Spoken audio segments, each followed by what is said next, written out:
HOBE. Mu mateka ya vuba Iran yagiye yinjira mu makimbirane menshi n'ibihugu byo mu burengerazuba bw'isi, cyane cyane Leta Zunze Ubumwe za Amerika ukongeraho na Israeli. Ibi bihugu byombi bifata Iran nk'igihugu giteje akaga gakomeye ku mutekano w'akarere k'uburasirazuba bwo hagati ndetse n'isi yose muri rusange. Mu gihe Iran ikomeje gushinjwa gushyigikira imitwe yitwaje intwaro nka Hezbollah, Hamas, Abahuti n'indi myinshi y'abashia bari mu karere. Ikindi ngo ikabiri no gukora ibitwaro kirimbuzi, nayo ifite abayishyigikiye mu buryo bw'ibanga yewe n'uburyo bugamije izindi nyungu. Ibihugu bishyigikiye Iran bavugamo Uburusiya, Korea ya Ruguru, Ubushinwa ndetse n'ibindi bihugu bigendera kure politiki y'uburengerazuba. Hari uwanditse atubaza ati nitwa Seneza Strato, mperereye mu karere ka Ngoma Ikibungo. Nshuti dukunda cyane wowe udutembereza isi yose, twibiriye hano iwacu i Rwanda, ni wowe se mahoro wacu. Tubabarire utubwire igihugu cya Iran cyifatanyije n'igihugu cy'Uburusiya ndetse n'Ubushinwa, tutibagiwe na Korea ya Ruguru, bikarwana na Amerika yatsinda ibyo bihugu. Tubabarire utubwire ndakwinginze.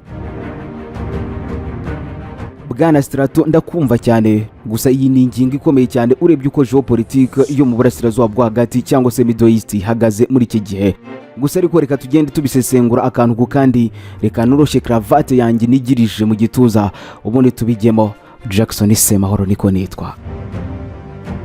Mu ntambara ya politike yewe n'iya gisirikare Iran iri kurwana n'isi y'uburengerazuba by'umwihariko Israel na Leta Zunze Ubumwe za Amerika, hari ibihugu bigaragara nk'ibihagaze ku ruhande rwa Iran n'ibihugu nk'Uburusiya, Korea ya Ruguru, Ubushinwa, Syria ndetse yewe na Hezbollah yo muri Lebanon, bifatwa n'ubundi nk'abafatanyabikorwa bakomeye ba Iran mu buryo butandukanye, haba mu gukwirakwiza intwaro, guhanahana amakuru y'ubutasi ndetse ibi bihugu byiyumvamo ko bigomba guhuriza hamwe mu kurwanya ubutegetsi bw'Abanyamerika, ubutegetsi bwabo mu burengerazuba bw'isi. Hari inkuru yanditswe n'ikinyamakuru cy'Abongereza BBC cyane mu rurimi rw'Igiswahili.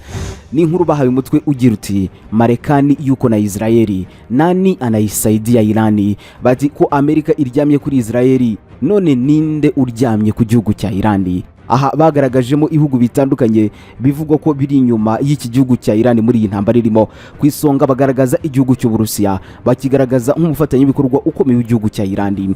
Uburusiya rero ngo nicyo gihugu cya mbere cyagaragaje ko gihagaze ku ruhande rwa Iran mu buryo bugaragara. Kuba rero Iran yaratanze za drone za Shahed 136 nakunze kugarukaho mu ntambara y'Uburusiya na Ukraine, ibyo ubwabyo byerekana ko hari umubano ukomeye wa gisirikare hagati y'ibi bihugu byombi, ndavuga Uburusiya bwa Putin ndetse na Iran. Uburusiya rero nabwo bwatangaje ko buzafasha Iran mu bijyanye n'ikoranabuhanga rya gisirikare, cyane cyane mu bijyanye na satellite, radar ndetse n'ubwubatsi bwa za drone. Mu gihe Iran yagabwaho igitero gikaze nk'ibiheruka bya Israeli, Uburusiya rero nabwo ntibubura kwamagana ku mugaragaro ndetse bushobora no gutanga inkunga itaziguye mu buryo bw'ibikoresho kugira ngo Iran yirwandeho. Uburusiya rero nicyo gihugu kiri hafi cyane ya Iran mu rwego rwa gisirikare. Mubano hagati y'ibihugu wagiye ukomera cyane kuva intambara y'Uburusiya na Ukraine yatangira muri 2022. Iran yashyigikiye Uburusiya itanga za drone zo mu bwoko bwa Shahed 136, izi zakoze akantu gakomeye mu kurimbura ibikorwa remezo bya Ukraine. Ibi byerekana ko rero Iran itagifite gusa abanzi, ahubwo inafite n'abafatanyabikorwa bimena bagomba kuyitabara igihe byakomera. Uburusiya rero bufite ubunararibonye mu ntambara, bufite kandi n'ibikoresho bya gisirikare birenze kure ibya Iran, ariko kandi bwo bunafite n'inyungu zikomeye cyane mu buhahirane, umutekano ndetse no gusangira ubuhanga na Iran, cyane mu bijyanye no guhangana n'imbaraga zabo mu burengerazuba bw'isi. Uburusiya rero bwanasinye amasezerano menshi cyane na Iran yo guhererekana ikoranabuhanga mu kurinda ikirere, ibyogajuru, radar ndetse no gufasha Iran kubaka ibisasu kirimbuzi mu buryo butaziguye. Ikindi gihugu kiri ku ruhande rwa Iran ni igihugu cya Korea ya Ruguru kwa Kim Jong Un. Ubundi Korea ya Ruguru isanzwe izwiho kutagira ubwoba bwo guhagarara imbere ya Amerika. Iran na Korea ya Ruguru rero basangiye byinshi mu mateka, harimo no kuba baragiye bafatirwa ibihano bikakaye cyane na ONU.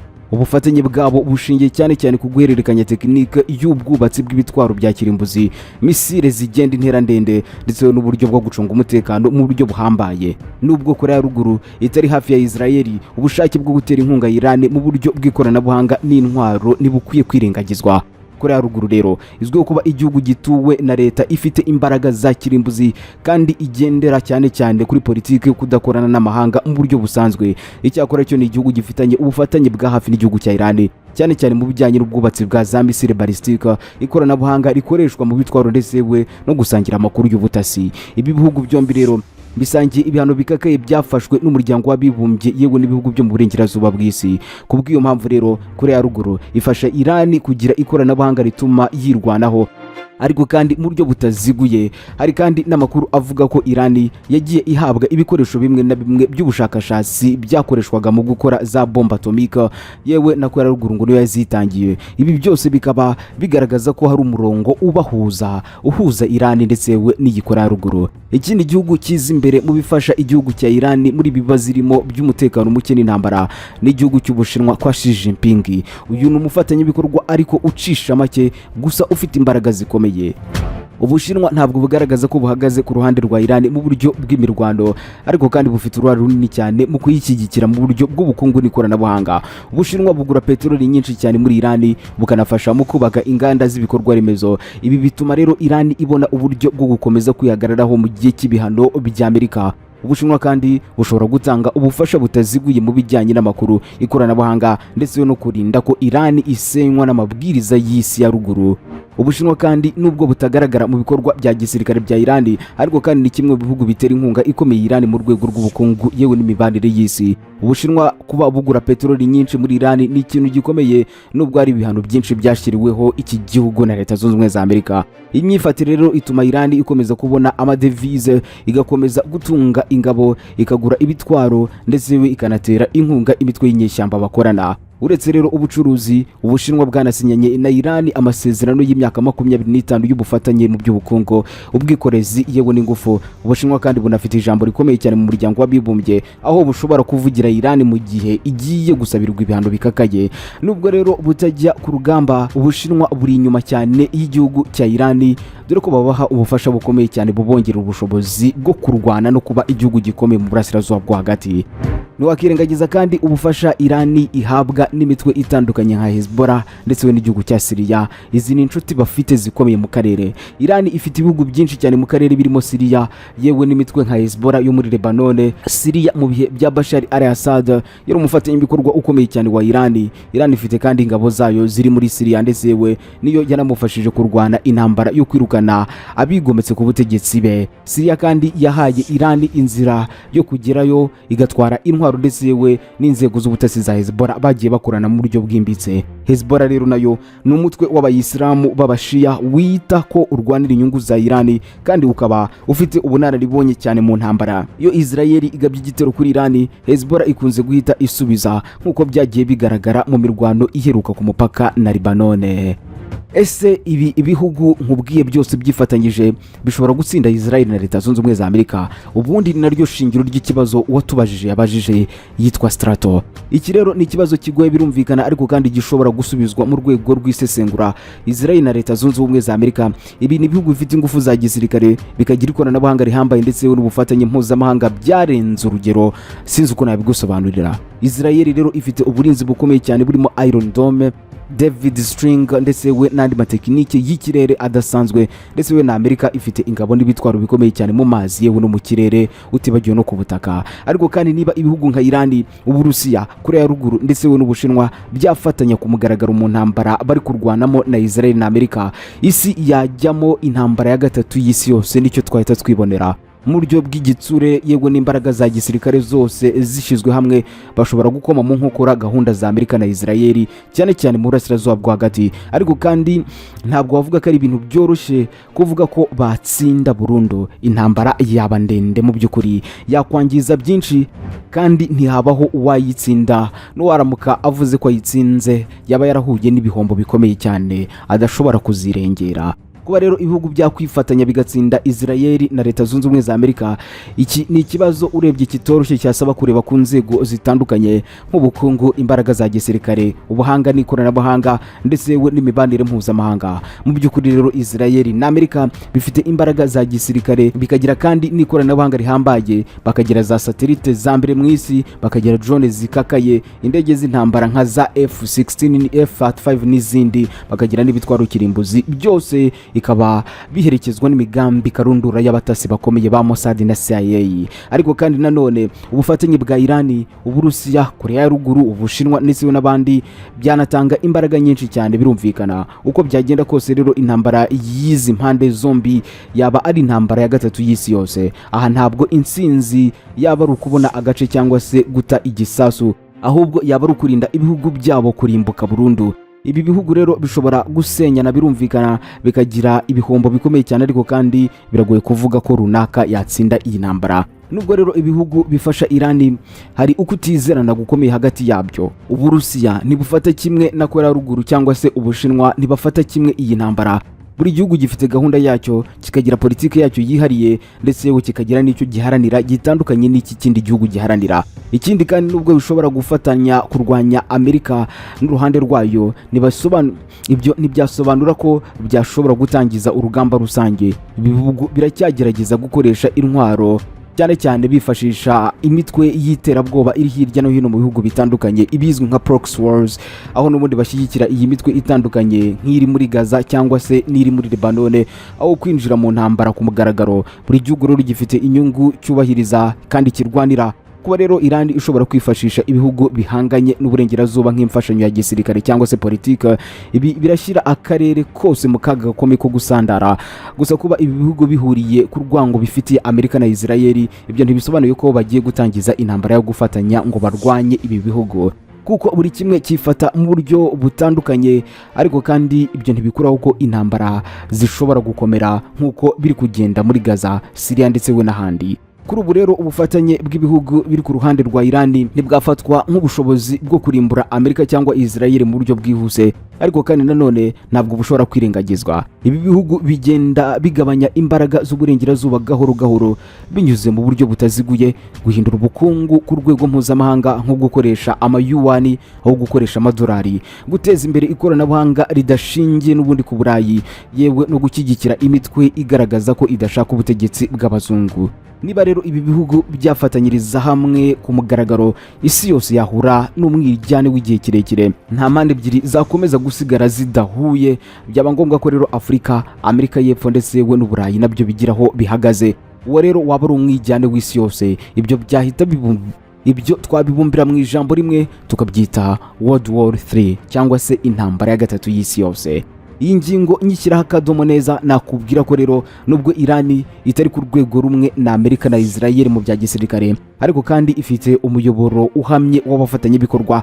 Bamwe baratanga intwaro, abandi barashyigikira mu by'ubukungu, abandi baratanga amakuru, abandi baratanga ubushobozi yewe n'ibitekerezo byabo. Umubano w'ibihugu uragaragaza ko intambara zo mu minsi iri imbere zitazasubira gusa ku mirwano hagati y'ibihugu bibiri, ahubwo zizaba intambara zifite uruhande rw'isi yewe n'urundi. Ibi byose bikagaragaza ko Irani idakina yonyine, ndetse ko nta gihugu na kimwe gikwiriye kwirengagiza ubufatanye bushobora kuzahindura ishusho y'isi muri rusange, bitewe n'uko ibihugu bikomeye bigomba kwifatanya kugira ngo n'ubundi birwanye urundi ruhande narwo rwita ko rukomeye. Se neza Strato, nizere ko wasubijwe, nawe dutume turagutumikira. Reka ubundi nkubwire noneho ibigezweho. Kuri ubu Irani yamaze kwivana, mbese yamaze guhagarika ubufatanye n'ikigo gishinzwe gukurikirana imikoreshereze y'ingufu za nucleaire. Ibi nabyo byaciye igikuba mu isi yose, bati noneho hagiye guhira rimwe. Perezida wa Irani yitwa Masoud Pezeshkian yategetse guhagarika ubufatanye n'ikigo gishinzwe gukurikirana imikoreshereze y'ingufu za nucleaire cyitwa International Atomic Energy Agency, nyuma y'umushinga w'inteko ishinga amategeko. Ibi Perezida wa Irani Masoud Pezeshkian yabitegetse nyuma y'uko ibitero by'indege za Israel yewe na Amerika byibasiye ibigo byayo bitunganya ingufu za nucleaire nk'uko bitangazwa n'ibitangazamakuru bya leta. Masoud Pezeshkian yafashe iki cyemezo agendeye ku itegeko ryemejwe n'inteko ishinga amategeko ya Irani mu cyumweru gishize rihagarika ubwo bufatanye, kubera ko rero abanyepolitike bose bashyigikiye icyifuzo cyo kurwanya iri shami ry'umuryango w'abibumbye nk'uko bitangazwa n'ibitangazamakuru bya leta ya Irani. Uyu mushinga w'itegeko kandi wanashigikiwe n'inama ishinzwe kurinda Irani nk'uko iyi nkuru yanditswe na Euronews nayo ikomeza ibivuga. Iri tegeko rimaze gutorwa, inama nkuru y'umutekano y'igihugu cya Irani yahawe inshingano zo kugenzura umushinga w'itegeko n'ishirwa mu bikorwa ryayo. amasezerano ku itunganwa ry'ingufu za nucleaire Iran yagiranye n'ibihugu by'ibihangaye mu isi yagezweho bigizwemo uruhare na perezida wa Amerika w'icyo gihe Barack Obama Hussein. Uyu yemereye Iran gutunganya uranium kugeza ku kigero cya 3.67%, urugero ruhagije ku buryo rwacanira centrale nucleaire, ariko kandi ruri munsi ya 90% birumvikana. Rwa rugero nakubwiye rukenero rwa uranium ku rwego rw'intwaro kirimbuzi. Mu ntangiriro z'umwaka wa 2025 rero Iran nibwo yatangaje ko igiye guhagarika ubufatanye bwayo n'ikigo mpuzamahanga gishinzwe kugenzura ikoreshwa ry'ingufu za kirimbuzi yitwa International Atomic Energy Agency. Iki cyemezo rero cyafashwe nyuma y'uko icyo gihugu gikomeje gushinjwa rubundi gukorera mu ibanga rikomeye ibikorwa bigamije gukora igisasu kirimbuzi. Ndetse we Iran yakunze gushinja uyu muryango w'abibumbye yewe n'iri shami ryawo ko bakorera mu gitugu, ko bakorera ku gitutu cy'ibihugu by'uburengerazuba bw'isi, cyane cyane Leta Zunze Ubumwe za Amerika ndetse we na Israeli. Kuri Iran rero iyi International Atomic Energy Agency ntiyigeze igaragaza ubusumbane mu kugenzura ibikorwa by'ibihugu byose, ahubwo ikaba yaragendeye kuri politika aho kuba ku mahame ya siyanse yewe n'amahoro. Ariko kandi kuri sosiyete mpuzamahanga icyo cyemezo ngo ni igikuba gikomeye cyacitse gifite ingaruka ziremereye cyane ku mutekano w'akarere yewe no ku rwego rw'isi muri rusange. Iran isanzwe ifite gahunda ya nucleaire. Iyi ni gahunda yamamajwe ko igamije amahoro, irimo gukora amashanyarazi yewe n'ubushakashatsi mu by'ubuvuzi. Icyakora cyo ibihugu byinshi cyane byagiye bigira impungenge bigafata ko ibyo Iran ikora binyuranyije n'amasezerano yashyizweho n'umuryango w'abibumbye. Kuba rero yahagaritse ubufatanye n'iri shami ry'umuryango w'abibumbye ryita kuri izi ngufu kirimbuzi bivuze ko nta genzura rizongera gukorwa ku nganda zayo za nucleaire. Ibyo bikaba ari ukwihagararaho bishobora gufatwa nk'igikorwa cyo kwitegura gukora igisasu kirimbuzi. Ibi birazamura icyizere cy'uko Iran ishobora kuba n'ubundi yaramaze kwitegura neza cyangwa se igeze kure mu gukora intwaro zikomeye za kirimbuzi. Uretse ibi kandi icyemezo cya Iran kiraza guteza ikibazo gikomeye cyane mu karere ka Middle East.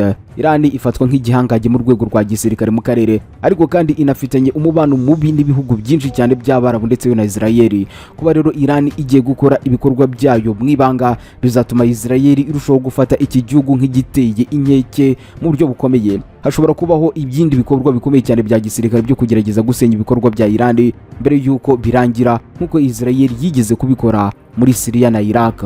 Iyo ntambara rero yahita isuka umuriro ukaze mu karere kose kari gasanzwe n'ubundi gahangayikishijwe n'imitwe y'iterabwoba, impunzi yewe n'ubukene bukabije. Kuri Leta Zunze Ubumwe za Amerika iki cyemezo rero ni igihamya cy'uko Iran yanze inzira y'ibiganiro. Ibi bishobora gutuma rero Amerika nayo yongera ibihano bikarishe kuri iki gihugu, cyangwa se ikanafata icyemezo cyo gushyiraho gahunda ya gisirikare irimo gufunga inzira y'ubucuruzi bwa Iran nk'uko yabikoze mbere y'amasezerano ya JCPOA.